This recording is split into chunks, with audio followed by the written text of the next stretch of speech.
வணக்கம். இன்னைக்கான 2வது ப்ரோமோ வந்திருக்கு. இதுலயும் பார்த்தீங்கன்னா, ஜாக்லின் தான். ஆனா இந்த முறை சண்டை போடுறதுக்கு கூட சுனிதா இல்ல, பவித்ரா வந்திருக்கிறாங்க. ஏற்கனவே 1 விக்கெட் அவுட்டு பெண்கள் டீம்ல இருந்து. மிச்சம் இருக்கிறது 8 பேரு. அதுல ஜாக்லின தனியா எடுத்து வச்சுட்டோம் அப்படின்னா, 7 பேரு. அந்த 7 பேர்ல 2 பேரோட சண்டை வந்தாச்சு. மிச்சம் 5 பேர் தான் இருக்கிறாங்க. ஜாக்லின், கம் ஆன் ஜாக்லின், விட்றாத ஜாக்லின். அந்த 5 பேரோட சண்டை போடுறோம். எல்லா ப்ரோமோலயும் வர்றோம் ஜாக்லின். என்ன நாமினேஷன் இருக்கிறாங்க. வந்தே ஆகணும்ல. கொஞ்சம் ஒரு மாரி நக்கலா தான் வச்சு கலாய்ச்சிட்டு இருக்கிறாங்க பவித்ராவ. இதுல பவித்ரா பார்த்தீங்கன்னா, ஃபர்ஸ்ட் என்ன தானே செலக்ட் பண்ணீங்க. இப்ப எதுக்கு வோட்டிங்க்கு போறீங்க? இங்க நெறைய பேருக்கு புடிக்கல. அதனால தானே வோட்டிங்க்கு போறீங்க அப்படின்றாங்க. இது பிக் பாஸ்ல எப்பவுமே நடக்கிறது தானம்மா. ஃபர்ஸ்ட் ஒருத்தர செலக்ட் பண்ணுவாங்க. அதுக்கப்புறம் வோட்டிங்ன்னு வந்ததுக்கு அப்புறம் பார்த்தீங்கன்னா, சம்மந்தம் இல்லாத ஒருத்தர செலக்ட் பண்ணுவாங்க. இத்தன சீசனா பார்த்துட்டு தானே வந்திருக்கிறீங்க. இப்ப என்ன புதுசா நடக்கிற மாதிரி கேக்குறீங்க அப்படின்னு தான் அவங்கள பார்த்து நம்ம கேட்கணும் தோணுது. ஆக்சுவலா நேத்து தானே இவங்க பேசிட்டு இருந்தாங்க. அங்க பாருங்க ஆண்கள் டீம்ல ஒற்றுமை இருக்கு, இங்க பாருங்க ஒற்றுமை இல்ல. இயல்பாவே அவங்க அப்படிதாங்க அப்படின்லாம் பேசிட்டு இருந்தாங்கல்ல. இப்ப வந்திருக்கிற பெண்கள் கிட்ட ஒண்ணு கவனிச்சிங்களா? இவங்களுக்குள்ள ஒரு ஒற்றுமையே இல்ல.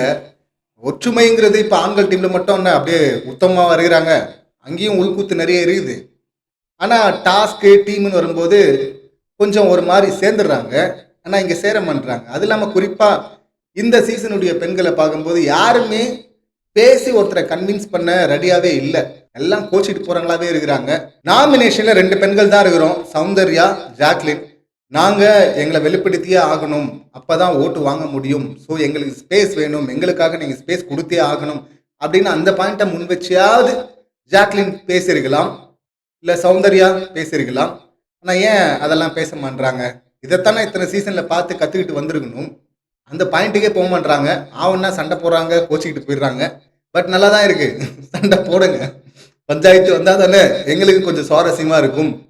உள்ளுக்குள்ள இருக்கிற நிறைய முகங்கள் வெளியே வரும்ல. முகத்திரை நாங்க கிழிக்க தேவையில்ல. அங்கேயே தாறுமாறா கிழிஞ்சிரும். அந்த டாஸ்க் நிஜமாவே இன்ட்ரெஸ்டா இருக்கு. நான் தான் விளையாடுவேன், தலைகீழா தான் குதிப்பேன், நான் தான் என் டீமை காப்பாத்துவேன், ஜெயிச்சு கொடுப்பேன் அப்படிங்கிறதுக்காக இப்படியெல்லாம் ஃபைட் பண்றாங்களா? இல்லைன்னா இதெல்லாம் கண்டென்ட்னு நினைச்சு பண்ணிட்டு இருக்கிறாங்களா அப்படின்னு சொல்லிட்டு தெரியல. பட் எனிவே பார்க்க கொஞ்சம் சுவாரஸ்யமா தான் இருக்கு. என்ன பாவம் பார்த்தெல்லாம் அனுப்பாதீங்க. நான் ஒழுங்கா விளையாடுவேன் அப்படின்னு என் மேல நம்பிக்கை இருந்தால் மட்டும் அனுப்புங்க அப்படின்னு பவித்ரா சொல்றாங்க.